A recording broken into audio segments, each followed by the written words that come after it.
سر آپ بجٹ کی ہی بات کریں تو مستحکم پاکستان کے لیے یہ بجٹ آپ کو کتنا مؤثر دکھائی دے رہا ہے؟ دیکھیں جی، مستحکم تو وہ چیز ہوتی ہے جس کے نتائج جو ہیں وہ پازیٹیو ہوں۔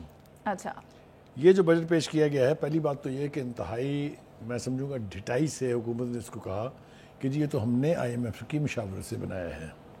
پہلے یہ ہوتا تھا لوگ جو ہیں وہ اس پر امبیرس ہوتے تھے کہ کوئی یہ کہے کہ آئی ایم ایف کی ڈکٹیشن پر آپ نے بجٹ بنایا ہے۔ ٹھیک ہے، چلیے بن گیا جناب، بجٹ بنایا آپ نے، کیا ہے بجٹ میں آپ نے کیا دیا کیا لیا ہے، اس کے اوپر میرے خیال سے بحث کرنا بہت ضروری ہے۔ بجٹ کو کس نے کیا کہا ہے وہ تو میرے خیال سے 2-3-4 کوٹ تو میں سنا دیتا ہوں آپ کو ابھی، تاکہ بعد میں ہمیں دقت نہ ہو۔ عمر ایوب اور علی احمد خان صاحب جو ہیں پاکستان تحریک انصاف کے، انہوں نے کہا کہ یہ عوام دشمن بجٹ بھی ہے اور اکانومی دشمن بجٹ بھی ہے۔ ٹھیک ہے۔ اس کے بعد جناب جماعت اسلامی کے جو حافظ نعیم الرحمان صاحب ہیں وہ یہ کہتے ہیں کہ یہ آئی ایم ایف کی غلامی کی دستاویز ہے، بجٹ نہیں ہے۔ اچھا، ان کے پاس بھی اپنا آرگومنٹ ہے، اس کے اوپر بھی بات کریں گے ہم۔ صحافیوں نے آج پریس کانفرنس کے دوران بھی کھڑے ہو کے احتجاج کیا کہ جی ایسے لگتا ہے جیسے آپ کا ٹارگٹ جو ہے وہ صرف تنخواہ دار طبقہ ہے۔ اچھا، اس بات سے میں بالکل اتفاق کرتا ہوں 100% کے پورے میئرز آپ ان کے اٹھا کے دیکھ لیں، وہ تنخواہ دار طبقہ جو پہلے ہی ٹیکس دیتا ہے، جس کے سورس پر آپ کاٹ لیتے ہیں، آپ نے اس کے لیے کیا کیا ہے؟ ذرا تھوڑا سا میرے خیال سے سوال حکومت سے پوچھنا چاہیے کہ یہ وہ طبقہ ہے جو والنٹیریلی ٹیکس دیتا ہے، کوئی مرضی کو ہماری دخل ہی نہیں ہے اس میں، آپ نے سورس بھی میری تنخواہ سے کاٹ لینے ہیں پیسے، چاہے وہ حکومت ہے چاہے وہ پرائیویٹ سیکٹر ہے۔ جی ٹھیک ہے جی، مجھے مل گیا راجی، میرا بچہ جو آج بھی تعلیم اگر اس نے ہائر ایجوکیشن حاصل کرنی ہے تو پرائیویٹ کالج میں جا کے داخل ہو، پرائیویٹ یونیورسٹی میں ہو۔ اگر اس کو علاج کی اچھی سہولت چاہیے، بیماری اس کی خوفناک ہے، تو سرکاری اسپتالوں سے تو مجھے کچھ نہیں ملنا ہے، مجھے پرائیویٹ ڈاکٹر کنسلٹ کرنا ہے۔ میں ان سے یہ پوچھتا ہوں، آپ نے جو ایک خاص طبقے کو ٹارگٹ کیا ہوا ہے اور اس کو نچوڑے چلے جاتے ہیں، میں نے پچھلے بھی ایک پروگرام میں اس کی مثال دی تھی کہ انہوں نے نا تنخواہ دار طبقہ یعنی جو میں آپ ہیں، ہمیں سمجھ لیا گنا، آپ نے گنے کو کبھی کرش ہوتے دیکھا؟ ایک دفعہ ڈالتے ہیں، ریسرچ نکالتے ہیں، پھر آگے سے اٹھا کے اس کو دوبارہ پھر ڈال دیتے ہیں، پھر اس کو نچوڑتے ہیں، کوئی 4 دفعہ اس کو نچوڑتے ہیں جب اس کے اندر پھوک کے علاوہ کچھ نہیں رہتا۔ ہماری بھی میرے خیال سے تنخواہ دار طبقہ جو اس کے اندر ہے کچھ نہیں گیا، اتنا نچوڑ لیا ہے حکومت نے۔ مگر یہ جو ہے یہ اس طبقے کو ہاتھ لگانے کے لیے تیار نہیں ہے جن سے غالباً یہ خود تعلق رکھتے ہیں۔ وہ کون ہے؟ آپ سوال ان سے یہ پوچھا جا سکتا ہے کہ آپ اشرافیہ جو ہے اس پر کب ہاتھ ڈالیں گے؟ تنخواہ دار طبقے کے ساتھ تو آپ ہر سال نیا کھلواڑ کرتے ہیں۔ یعنی آپ کا مطلب قومی اسمبلی کے اراکین کی مراعات کب کم کریں گے؟ میں آ رہا ہوں اس طرف۔ یہ کون لوگ ہیں؟ یہ ہیں جن کے بڑے بڑے پلازاز ہیں، جن کے بڑے بڑے فارم ہاؤسز ہیں، جن کے بڑے بڑے بزنس کنسرنز ہیں، لیکن ٹیکس نہیں دیتے، مزے لے رہے ہیں۔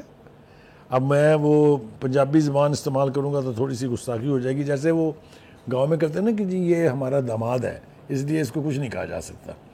یہ لوگ ایسے لگتا ہے حکومت کے داماد ہیں، ان کو کچھ نہیں کہہ سکتے۔ وہ غریب طبقہ اور عوام جو ہے اس کی ایسی تیسی انہوں نے پھیرنی ہے۔ دیکھیے گزارش یہ ہے کہ حکومت کا اصل کام ہے کیا؟ ہم آئی ایم ایف کی مرضی سے بجٹ بنائیں گے، اس کے کہنے پر چلیں گے، اس کی ڈکٹیشن لیں گے تو وہ جو بنے گا اس کو تو ایک طرف رکھ دیجئے۔ جو کام حکومت کے کرنے کے ہیں کیا انہوں نے وہ کیے ہیں؟ 70 سال سے ہم سن رہے ہیں ٹیکس نیٹ بڑا کریں گے، وہ ہو کے نہیں دے رہا بڑا۔ وہ وہی ایک خاص طبقہ ہے جس کی سانسیں نچوڑتے رہتے ہیں۔ وہ کس نے کرنا ہے؟ یہ ایف بی آر کے لوگ جو ہیں، ذرا ان کی توندیں دیکھیں، ذرا ان کے آپ رہنے سہنے کا سٹائل دیکھیں، ان کی عیش و عشرت کے سامان دیکھیں، ان کی گاڑیاں دیکھیں تو آپ کو پتہ لگے گا کہ ان کا سورس آف انکم جو سرکاری تنخواہ ہے، تو پھر یہ اس قسم کی زندگی کیسے گزار سکتے ہیں؟ ان کو کوئی پوچھنے والا نہیں۔ دوسری بات جو ہے وہ یہ ہے کہ ہمارا سب سے بڑا جو ڈیلیما ہے جو حکومت ہماری نہیں کر سکی وہ ہے کہ آپ ٹیکس نیکس بڑھانے کا خواب بھی نہیں دیکھ سکتے جب تک آپ ڈاکومنٹیشن نہیں کریں گے اکانومی کی۔ یہ ڈاکومنٹیشن جو ہے نا مس نومر ہے، ہم لوگوں کو سمجھا نہیں پاتے ہیں۔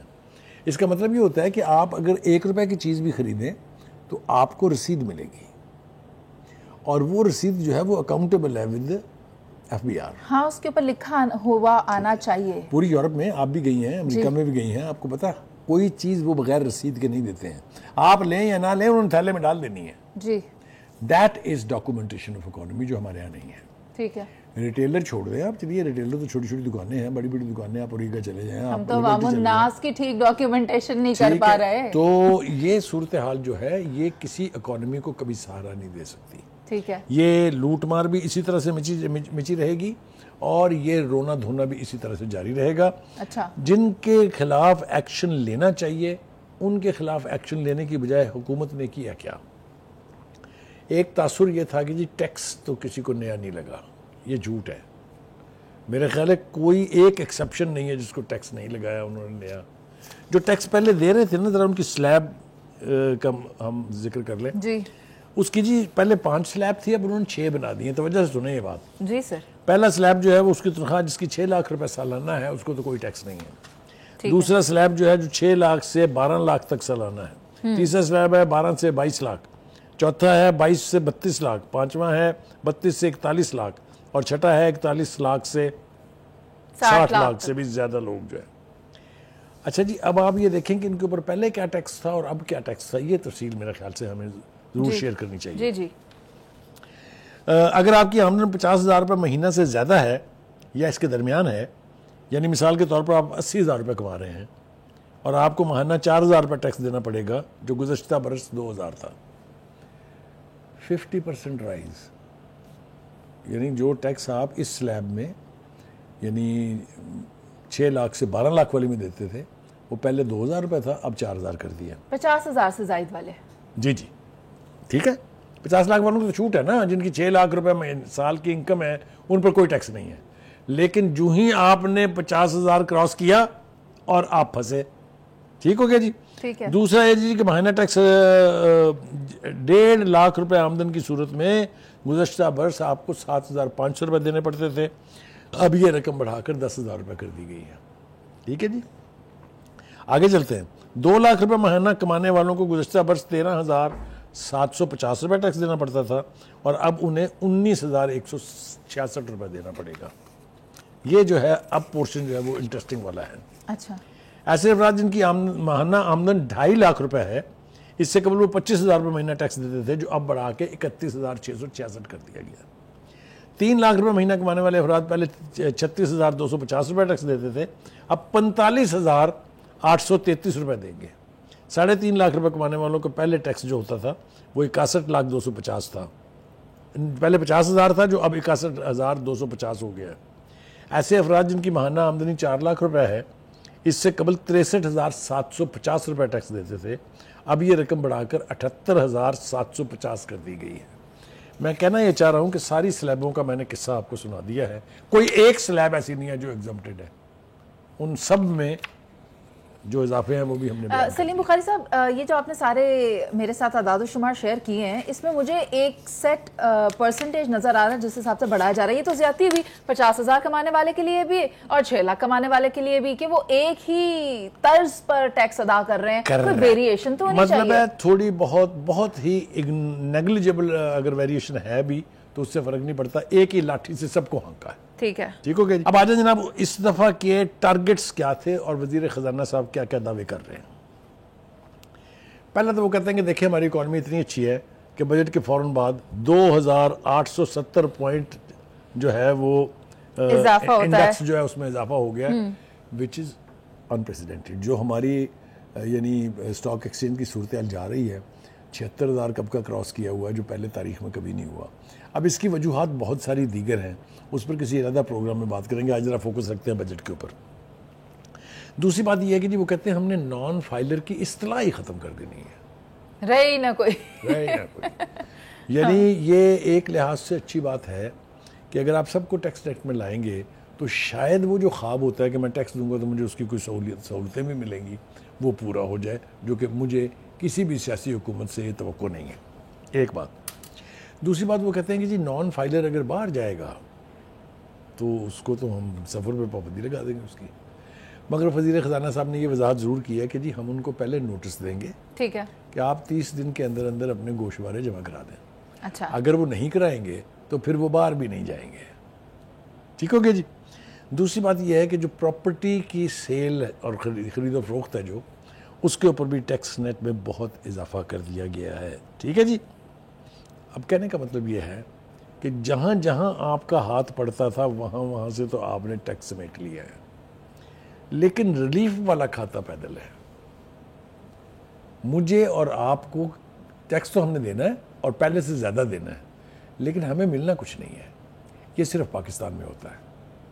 باہر جو لوگ ٹیکس نہ دیتے اچھی ہیں صحت، نہ اچھی تعلیم، وہ خوشی سے ٹیکس دیتے ہیں، اس لیے کہ اس کی فیسیلیٹیشن میں اگر آپ کو بیان کرنے بیٹھوں یہاں تو سارا وقت جو ہے وہ گزر جائے گا. ہمارے ہاں انفارچونیٹلی یہ نہیں.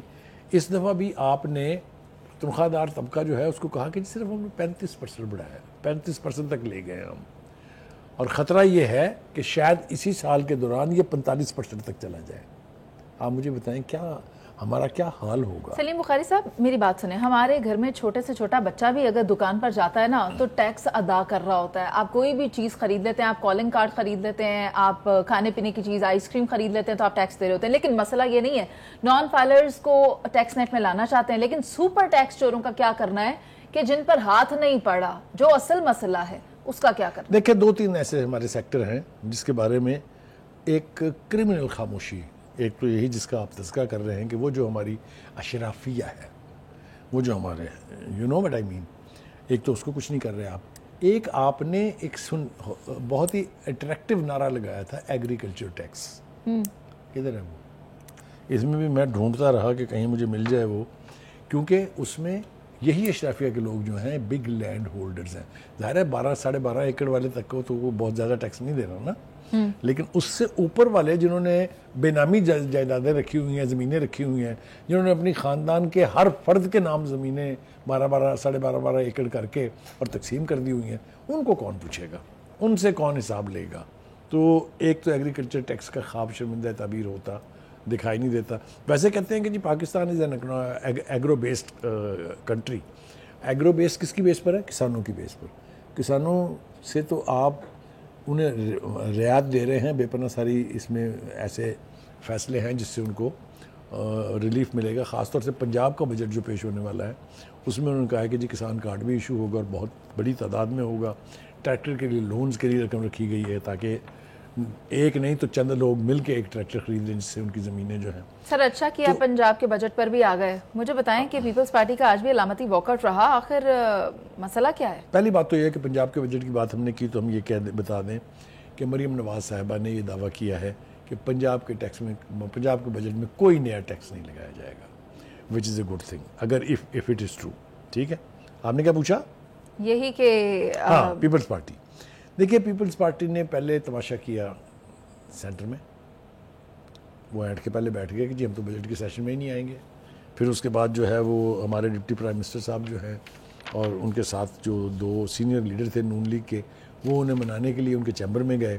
اس کے بعد وہ تو گھر چلے گئے، خود نہیں آئے، لیکن ان کی ٹیم جو ہے یعنی جو ایم این ایز تھے پیپلز پارٹی کے وہ آ گئے. آج بھی انہوں نے جو پنجاب اسمبلی کا اجلاس ہے اس کی اگر آپ کیفیت دیکھیں تو وہاں بھی ہمیں کچھ صورتحال ایسی ہی دکھائی دے رہی ہے کہ پیپلز پارٹی وہاں بھی کچھ نہ کچھ ڈرامہ جو ہے وہ ضرور کرے گی. اب یہ چونکہ ان کی مخلوط حکومت کی جو خواہش تھی اس کے نتیجے میں جو کچھ چونچوں کا مربع بنا ہے وہ آپ کے سامنے ہے. انہوں نے تمام آئینی عہدے لے لیے ہیں لیکن حکومت میں شامل ہونے پر ابھی بھی آمادہ نہیں ہیں. ہم نے اب یہ سنا ہے کہ شہباز شریف صاحب جو ہیں وہ بجٹ کی پیش کیے جانے کے بعد وہ کیبنٹ میں اضافہ کریں گے، تو اس اضافے میں ممکن ہے پیپلز پارٹی جو ہے وہ آ جائے، توقع ہے. آج جو اس کے اوپر بات بھی کریں گے ہم بعد میں. کچھ لگ رہا ہے یہ کہ حکومت یہ چاہتی ہے کہ اس کی بیس جو ہے وہ اسٹرانگ بنے، اس کا جو اس کے ساتھ جو لوگ ہیں اتحادی اس بیس کو براڈن کیا جائے. اب وہ ہو پائے گی کہ نہیں ہے تو آنے والا وقت بتائے گا. یہ آپ نے بریکنگ نیوز دیا بخاری صاحب؟ ہاں یہی کہ امکانات ہیں پاکستان پیپلز پارٹی کو پنجاب میں جگہ دی جائے. پنجاب میں بھی جگہ دی، پنجاب میں اسپیس انہوں نے مانگی ہوئی ہے، کوئی خیرات نہیں دینی ہے، انہوں نے تقاضا کیا ہوا ہے اس کا. اگر یہاں بھی آپ ان کو اسپیس دیں گے اور مرکز میں ان کو ان کی وزارتوں اور مرضی کی وزارتیں، کرسیوں کا رولا ہے، رولا ہمیشہ کرسیوں کا ہوتا ہے، مل جائے تو پھر بجٹ میں بیٹھ جاتے. ہاں ایبسلیوٹلی وہی ہے. دوسری بات یہ ہے کہ جناب پیٹرولیم لیوی کے نفاذ کے بارے میں انہوں نے کہا ایک خدشہ تھا کہ 60 سے چونکہ 20 ہو رہی ہے تو ایک دم سے یہ اتنا پر لیٹر پریشر آئے گا جس کا حساب کوئی نہیں. پر لیٹر وہ اس کو یعنی 60 سے 80% پہ لے جا رہے ہیں، ایک دم 20 روپے کا اضافہ پر لیٹر جو ہے. آپ سوچیں کیا بنے گا. لیکن آج انہوں نے تھوڑا سا ریلیف یہ دیا ہے کہ نہیں جناب یہ ہم یکدم نہیں ہے، قسطوں میں بڑھے گا. لیکن اس کے ساتھ ہم ایک اچھی خبر کی بات اگر نہ کریں وہ یہ کہ ہمیں یہ انڈیکیٹرز مل رہے ہیں کہ 9 روپے پر لیٹر شاید پیٹرول سستا ہو جائے.